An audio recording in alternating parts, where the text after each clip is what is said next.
ओम नमः संभवाच मयभवाच नमः शंकराच महेश्वराच नमः बाबा धवलेश्वर बालालिंग महाप्रभु दीपम ज्योति परम ब्रह्म दीपम ज्योति जनार्दनः दीपाहरतु मे पापो पूजा दीप नमस्तुते बाबा धवलेश्वर महाप्रभु संसार सुखी रखंतु।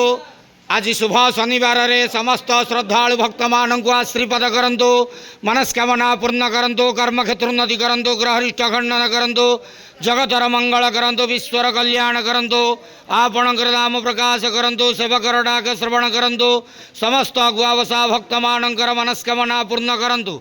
महाप्रभु धवलेश्वराय बालालिंगाय नमो नमः। संसार सुखी रखंतु आनंद के वार हरि बोलो। आज शुभ शनिवार रे समस्त श्रद्धालु भक्त मानक आश्रीपद करंतु आनंद के वार हरि बोलो। बाबा धवलेश्वराय बालालिंगाय नमो नमः।